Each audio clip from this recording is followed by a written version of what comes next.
జనంలో ఉండి జనంలో తిరిగితే వారి కష్టసుఖాలు సాధక బాధకాలు తెలుస్తాయి. వీక్ డేస్ లో ఒక ప్యాలెస్ లో, వీకెండ్ లో మరో ప్యాలెస్ లో గడిపే వారికి పబ్లిక్ కష్టాలు ఎలా తెలుస్తాయి? జనం గినం జాంతనై నేను నా రాజకీయం అంటూ మళ్లీ రోడ్ ఎక్కడానికి మాస్టర్ ప్లాన్ వేశారు 11 మంది ఎమ్మెల్యేలకు నాయకుడు కాని నాయకుడు.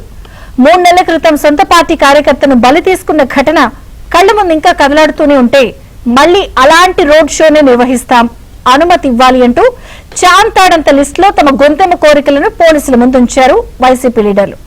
లిక్కర్ స్కామ్ లో కొత్త ట్విస్టులు వస్తూ ఉండడంతో వాటన్నిటినీ డైవర్ట్ చేసేందుకు దుష్ట పన్నాగానికి తెరలేపుతున్నారు పులివెందుల పులకేసి.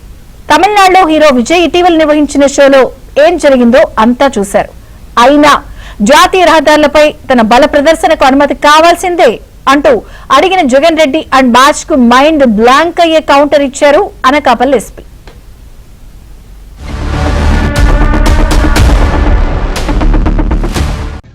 ఈ ఏడాది జూలైలో పల్నాడు జిల్లా రెంటపాడలో జగన్ రెడ్డి కారు కింద పడి మృతి చెందిన సింగయ్య ఘటన గుర్తుంది కదా.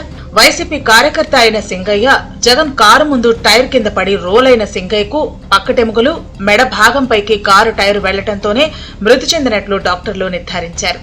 ఇప్పుడు సేమ్ ఆనాటి పల్నాడు సీన్ ను విశాఖ జిల్లాలో రిపీట్ చేసే ఉద్దేశంతో మరో కుట్రకు ప్లాన్ చేశారు జగన్ రెడ్డి. కూటమి ప్రభుత్వం సూపర్ 6 పథకాలను పక్కాగా అమలు చేస్తోంది. లిక్కర్ స్కామ్ లో తాడేపల్లి ప్యాలెస్ కూసాలు కదులుతున్నాయి. పులివెందుల ఎన్నికల్లో ఘోర పరాభవం. సొంత పార్టీ నేతలకు క్యాడర్ కు దూరంగా బెంగళూరు ప్యాలెస్ లో టైంపాస్ చేస్తున్న పులివెందుల పులకేసి ఏపీకి టూరిస్టు పొలిటీషియన్ గా వచ్చిపోతున్నారు. ఇప్పుడు మెడికల్ కాలేజీల టూర్ పేరిట రోడ్డెక్కుతారట. అంటే మరో రాజకీయ ఉన్మాదానికి తెరతీసి ఏపీలో లా అండ్ ఆర్డర్ సమస్య సృష్టించేందుకు జగన్ రెడ్డి ప్లాన్ చేస్తున్నారన్నమాట.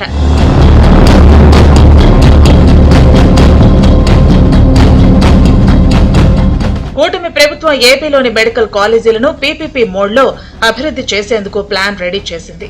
ఎక్కడ కూటమి సర్కారుకు మంచి పేరు వస్తుందోనని క్రెడిట్ కోసం పరితపిస్తున్నారు జగన్ రెడ్డి.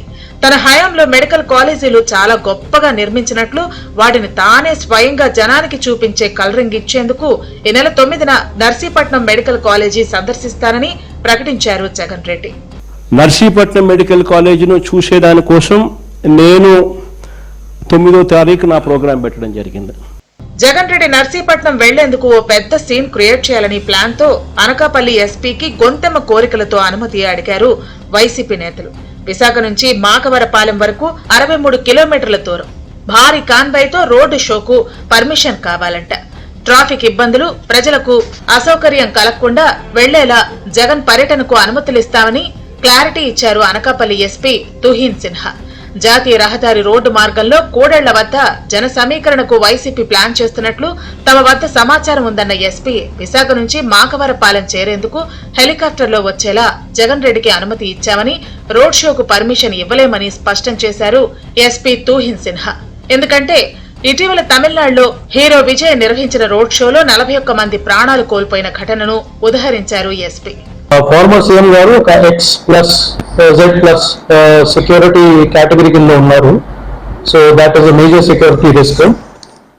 4th మన ఇది రూట్ లంకలపాలెం గాజువాక రూట్ నుంచి వస్తారు. 63 కిలోమీటర్స్ కి మనం సెక్యూరిటీ కవర్ ప్రొవైడ్ చేయాలి. ఇది చాలా పెద్ద police deployment, very huge police deployment will be required, which is not possible in short notice. ఈ కరూర్ ఇన్సిడెంట్ రీసెంట్ గా ఏదైనా అన్ఫార్చునేట్ ఇన్సిడెంట్ తమిళనాడులోనే జరిగింది, అది కూడా మనం స్టడీ చేయడం జరిగింది. సో సిమిలర్ సిచ్యువేషన్ మన ఎక్కడైనా జరగకూడదు, దాని మీద ఇది సెక్యూరిటీ ఆడిట్స్ అన్ని ప్రోగ్రామ్స్ జరుగుతూ ఉన్నాయి. Based on that we are denying the permission for travel by road. వాళ్ళు వేరే mode of transportation especially helicopter ద్వారా అప్లై చేసుకోవచ్చు. That application will be considered. గత జగన్ ప్రభుత్వ అసమర్థ పాలన వల్లే మెడికల్ కళాశాలలకు ఈ దుస్థితి వచ్చిందని కౌంటర్ ఇచ్చారు మంత్రి సత్యకుమార్. కేంద్ర ప్రభుత్వం పార్వతీపురం జిల్లాకు మెడికల్ కాలేజీ మంజూరు చేస్తే గత 5 ఏళ్లలో కనీసం భూసేకరణ కూడా చేయలేదని, ఆసుపత్రి నిర్మాణానికి టెండర్లు పిలవలేదని, పాడేరులో మెడికల్ కాలేజీని వైసీపీ ప్రభుత్వం పూర్తి చేయకుంటే కూటమి ప్రభుత్వం వచ్చాక పూర్తి చేసిందన్నారు మంత్రి. గిరిజన విశ్వవిద్యాలయం రాకుండా అడ్డుకున్నారని, గత వైసీపీ ప్రభుత్వ పాపాలు తమకు శాపాలుగా మారాయని, పీపీపీకి ప్రైవేటైజేషన్ కి తేడా తెలియకుండా వైసీపీ నాయకులు మాట్లాడుతున్నారని శివాలెత్తారు మినిస్టర్ సత్యకుమార్. ఒక అసమర్థ పాలన కారణంగా ఆ పరిస్థితి వచ్చింది. పార్వతీపురంలో కేంద్ర ప్రభుత్వం మంజూరు చేసింది ఏది మెడికల్ కాలేజీని. 5 సంవత్సరాల్లో భూ సేకరణ కూడా జరగాలి.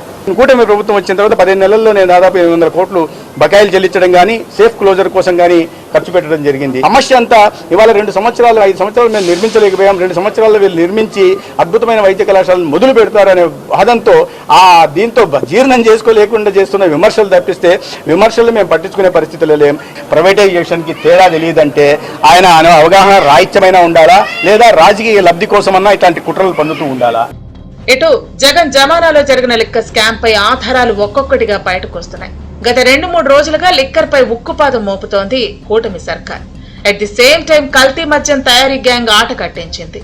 పార్టీలకు అతీతంగా చర్యలకు సిద్ధమవుతోంది ప్రభుత్వం. కల్తీ మద్యం కేసును కూటమి పార్టీలపై రుద్దే ప్రయత్నాలు మొదలుపెట్టారు జగన్ రెడ్డి. తన హయాంలో అక్రమాలకు తావు లేకుండా లిక్కర్ పాలసీ ఉండేదని బేరాలు పోయిన జగన్ రెడ్డి క్వాలిటీ విషయంలో క్వాంటిటీ విషయంలో రాజీ పడలేదని గొప్పగా చెప్పుకొచ్చారు. ప్రతి బాటిల్ పై క్యూఆర్ కోడ్ ఉండేదని సెలవిచ్చారు. కూటమి సర్కార్లో కల్తీ లిక్కర్ మాఫియా నడుస్తోందని నిరాధార ఆరోపణలతో నానా యాగి చేస్తున్నారు జగన్ రెడ్డి. ఒక మాఫియా తరహాలో టోటల్గా గవర్నమెంట్ దుకాణాలన్నీ పూర్తిగా తీసేసినారు. చంద్రబాబు నాయుడు ఆయనకు సంబంధించిన మాఫియాకు సంబంధించిన ప్రైవేట్ దుకాణాలను పిక్చర్లోకి తీసుకొచ్చేసినారు. వీళ్ళందరికీ మళ్ళీ ప్రొటెక్షన్ పోలీసులు ఇచ్చేట్టుగా బెల్ట్ షాపులకు ఆక్షన్లు వాడి డబ్బులు వసూలు చేసి ఎమ్మెల్యే ఇంత పోలీసులు ఇంత పైన పెద్దబాబుకు చిన్నబాబుకి ఇంత అని చెప్పి ఓ పద్ధతి ప్రకారం డిస్ట్రిబ్యూషన్ నెట్వర్క్ మొత్తం కంట్రోల్లోకి తీసుకున్నారు. అంటే ప్రతి 4-5 బాటిళ్లలో ఒక బాటిల్ కల్తీ బాటిల్ తాగి మనుషులు చనిపోతా ఉన్న పరిస్థితులు. వైసీపీ పాలనలో ఏపీలో కల్తీ మద్యం ఏరులై పారింది. కల్తీ మద్యం గురించి జగన్ రెడ్డి మాట్లాడుతుంటే దెయ్యాలు వేదాలు వల్లించినట్లు ఉందని కౌంటర్ ఇచ్చింది టీడీపీ. జగన్ పాలనలో స్వయంగా వైసీపీ నాయకులే డిస్టిలరీలను ఏర్పాటు చేసి నగదుకు లిక్కర్ అమ్ముకుని సొమ్ము చేసుకున్నారని విమర్శించారు. వైసీపీ పాలనలో 4,000 కోట్ల మద్యం కుంభకోణం జరిగిందన్నారు టీడీపీ పొలిట్ బ్యూరో సభ్యులు శ్రీనివాసరెడ్డి. ప్రజల ఆరోగ్యమే ప్రభుత్వ భద్రత బాధ్యత అని చెప్పి ఈరోజు నకిలీ మద్యం అమ్మకాలపైన తయారీ కేంద్రాలపైన ప్రభుత్వం కఠిన చర్యలు ప్రారంభించింది. అదే కాకుండా ప్రభుత్వ ఆదేశాల మేరకు ఈరోజు కల్తీ మద్యం తయారీ కేంద్రాలపైన దాడులు చేస్తూ ఉంది. దీంట్లో పార్టీలకు అతీతంగా ఎంత పెద్దవాళ్ళు ఉన్నా సరే చర్యలు తీసుకునే దానికి ఈ ప్రభుత్వం ఉపకరించిందంటే ఎటువంటి అవినీతి అరాచక వ్యవహారాలు ఎవరు చేసినా కూడా మన పార్టీ వాళ్ళైనా బంధువులైనా ఎవరైనా వాళ్ళ మీద చర్యలు తీసుకునే దాన్ని వెనుకాడమని చెప్పి స్పష్టత ఇస్తూ ముఖ్యమంత్రి గారు మా పార్టీలో ఉన్న వ్యక్తులను కూడా సస్పెండ్ చేసిన విషయం ఈరోజు ప్రజలకు తెలియజేస్తూ ఉంటాం. వీకెండ్స్ లో బెంగళూరు ప్యాలెస్, వీక్ డేస్ లో తాడేపల్లి ప్యాలెస్ లో టైం పాస్ చేసే జగన్ రెడ్డి సడన్ గా రోడ్డెక్కుతానంటే వైసీపీ లీడర్లు గజ గజ వణికిపోతున్నారట. జన సమీకరణ అంటేనే నేతల గుండెల్లో రైళ్లు పరిగెడుతున్నాయట. జన సమీకరణ మూలంగా లా అండ్ ఆర్డర్ సమస్య తలెత్తితే ఆ తర్వాత ఎదురయ్యే పరిస్థితులను ఊహించుకుని భయపడుతున్నారు వైసీపీ నాయకులు. లిక్క కేసులో ఉక్కిరిబిక్కిరవుతున్న పులివెందుల పులకేసి తాను నిర్మించని మెడికల్ కాలేజీల బాట పట్టి డైవర్షన్ పాలిటిక్స్ కు తెరలేపుతున్నారు. ఆయన రాజకీయం కోసం చేసే బల ప్రదర్శనలు బలవకుండా జనమే జాగ్రత్తలు వహిస్తే మేలేమో.